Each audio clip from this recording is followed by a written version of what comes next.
Print and electronic media సోదరులందరికీ నమస్కారాలండి. Janasena party ఆధ్వర్యంలో జనసేన పార్టీ నిర్మాణ సమాచార సేకరణ కార్యక్రమం 29 జూన్ నుంచి జూలై 5 వరకు కూడా కొనసాగిందని మీ అందరికీ తెలిసిందే. ఇది ఒక నూతన రాజకీయ ప్రక్రియ. మా అధ్యక్షులు పవన్ కళ్యాణ్ గారు జనసేన పార్టీలో ఏ కార్యక్రమం చేసినా సరే it is a symbolic to all political parties in the country. ఎందుకంటే మీకు తెలియంది కాదు, చాలా పార్టీల్లో ఏమిటి అని అంటే డౌన్వర్డ్ థియరీ ఫాలో అవుతారు. అంటే మొదట పెద్ద పోస్ట్ వేసి అక్కడి నుంచి వాళ్ళు వేసుకుంటూ కిందకి వరకు వస్తారు. కానీ జనసేన పార్టీ సామాన్యుని సేన జనసేన అన్న స్లోగన్కి అనుగుణంగా మా అధ్యక్షుల వారు రూపొందించినటువంటి కార్యక్రమం ఏమిటి అని అంటే సాధకులు ఎవరైతే సాధకులు ఉన్నారో మా జనసేన పార్టీలో సభ్యత్వాలు చేసి వాళ్ళు ఎంతోమందిని ఈ జనసేన పార్టీ సభ్యులుగా చేర్పించారో వాళ్ళు నిర్మాణం చేస్తారు. వాళ్ళ నుంచి సమాచారం సేకరణ చేయడం అన్నమాట. దీని ప్రక్రియ తాలూకా బ్యూటీ ఆఫ్ దిస్ ప్రాసెస్ ఏంటి అని అంటే క్షేత్రస్థాయిలో ఎవరైతే పనిచేస్తున్నారో పార్టీ వాళ్ళే తమ నాయకుడు ఎవరు ఉండాలి అనేది నిర్ణయాధికారం పవన్ కళ్యాణ్ గారు క్షేత్రస్థాయి జన సైనికుడికి ఇవ్వడం ద్వారా ఒక నూతన ఒరవడిని సృష్టించారు ఆంధ్ర రాష్ట్ర రాజకీయాలలో. ఇది దేశానికే పెద్ద తలమానికం. ఇప్పటి వరకు ఏ రాజకీయ పార్టీ కూడా ఈ ప్రక్రియ అనుసరించలేదు. దీనివల్ల జనసేనలో ఉన్నటువంటి జనసేన కార్యకర్తలందరికీ కూడా ఒక భరోసా, తనకు తాను ఓన్ చేసుకుంటాడు ఈ పార్టీని.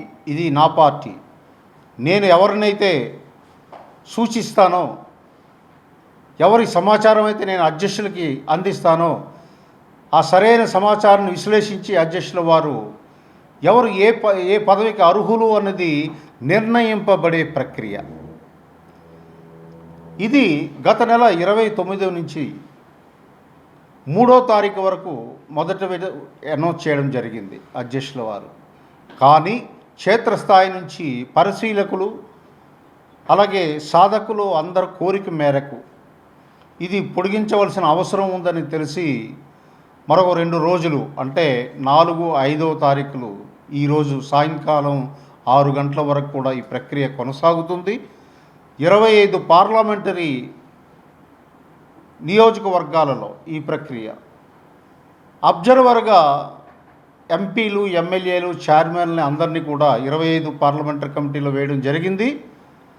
అలాగే వాళ్ళతో పాటు సాధకులు, సీనియర్ నాయకులు సుమారు 28 మంది ప్రతి పార్లమెంటరీ నియోజకవర్గానికి వేయడం జరిగింది. వీళ్ళే కాకుండా సెంట్రల్ ఆఫీస్ నుంచి వాళ్ళకి సహాయకారిగా ఉండడానికి కోసం ప్రతి పార్లమెంటు నియోజకవర్గంలో 5గురిని వాళ్ళ సేవలు అందించడానికి పంపించడం జరిగింది.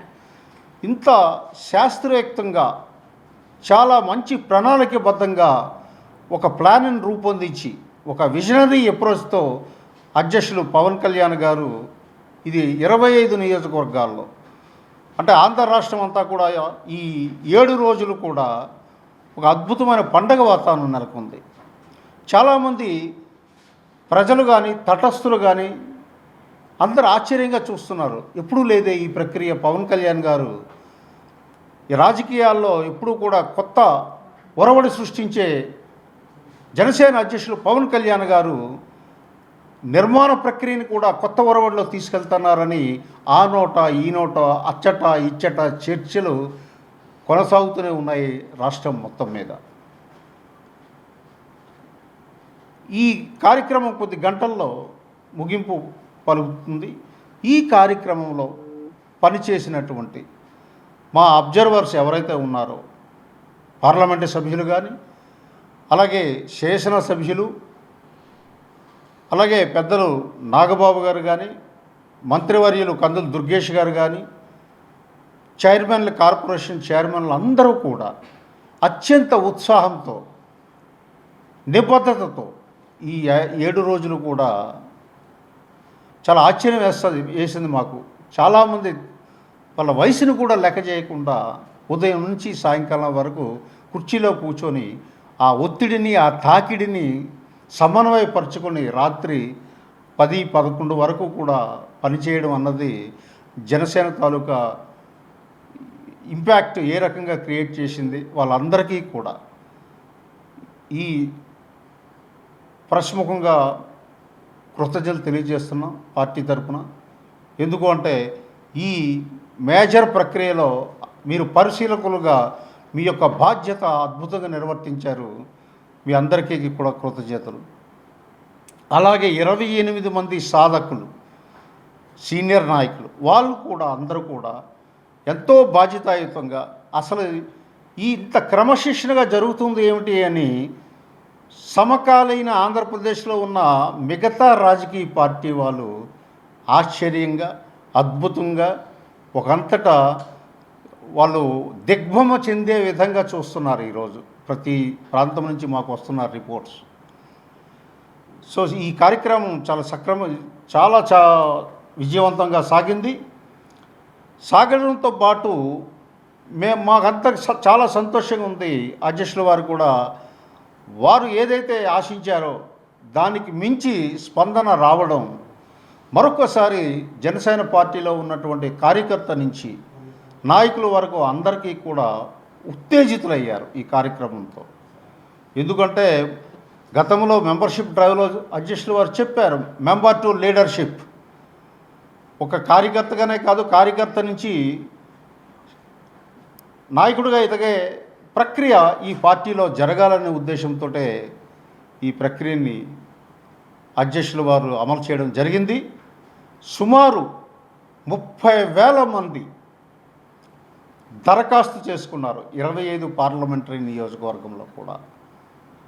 అనేక విభాగాలు కూడా ఉన్నాయి.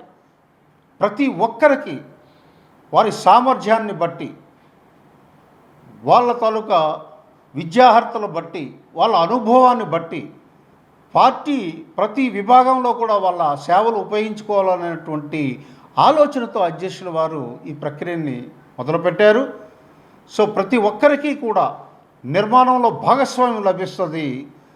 రేపటి అధ్యక్షుల వారు అనౌన్స్ చేశాక ఈ పార్టీ ఎంతో బలోపేతమై ఒక నూతన ఒరవడిని లంఘించుకుంటుంది. ఈ రాష్ట్ర రాజకీయాల్లో ఒక కొత్త ఒరవడిని సృష్టిస్తుందని చెప్పడంలో ఎంతమాత్రం సందేహం లేదు. ఆ 28 సాధకులు కూడా 25 పార్లమెంటరీ నియోజకవర్గాల్లో 7 రోజులు వాళ్ళు శ్రమ కోర్చి అబ్జర్వర్స్కి ఏ రకమైన అసౌకర్యాన్ని కలిగించకుండా పార్టీ ఇచ్చినటువంటి ఆదేశాలని త్రికరణ శుద్ధిగా పాటిస్తూ ఈ ప్రక్రియను విజయవంతం చేసినటువంటి వాళ్ళందరికీ కూడా పార్టీ తరఫున మేము కృతజ్ఞతలు తెలియజేస్తున్నాం, అభినందిస్తున్నాం. అలాగే అధ్యక్షుల వారు కూడా చాలా ఆనందంగా ఉన్నారు వీళ్ళు ఈ విజయవంతం చేయడము. అలాగే పార్టీ నుంచి 5 అబ్జర్వర్స్ ఎవరైతే వెళ్ళారో వాళ్ళకి సహాయకారిగా ఉండడానికి సెంట్రల్ పార్టీ నుంచి వాళ్ళందరికీ కూడా మేము మీ ద్వారా పార్టీ తరఫున కృతజ్ఞతలు తెలియజేసుకుంటూ ఈ కార్యక్రమం అద్భుతమైనటువంటి విజయవంతంగా ముగింపు పలకబోతున్నాం కొన్ని గంటల్లో అని మీకు తెలియజేయడానికి పార్టీ జనరల్ సెక్రటరీగా, అలాగే ఏపీ ఎంఎస్ఎంఐ డెవలప్మెంట్ కార్పొరేషన్ చైర్మన్గా అధ్యక్షులు పవన్ కళ్యాణ్ గారి తరఫున ఎంతో ఆనందాన్ని మీకు తెలియజేస్తున్నాం. ఈ విషయాన్ని మీ ద్వారా ఈ రాష్ట్ర ప్రజలందరికీ, జన సైనికులకి, జనసేన నాయకులకి, అలాగే ప్రతి ఒక్క పౌరుడికి కూడా మీ ద్వారా తెలియజేయాలి. ఎందుకంటే రాజకీయాల్లో ఇది వినూతన ప్రయోగం. అది పవన్ కళ్యాణ్ గారు అంకురార్పణ చేశారు. సో ఇది ఒక నూతన ఒరవడి. ఈ జనసేన పార్టీ నిర్మాణ సమాచార సేకరణ మాత్రమే చేశారు వాళ్ళు. ఆ సమాచార సేకరణ వచ్చినటువంటి మొత్తం సమాచారాన్ని అధ్యక్షుల వారే స్వయంగా క్రోడీకరించి విశ్లేషించి అందులో ఎవరు ఏ పదవికి సూటబుల్ అవుతారన్నది వారే స్వయంగా నిర్ణయించి ప్రకటిస్తారని మీ ద్వారా తెలియజేస్తున్నాను. Thank you very much.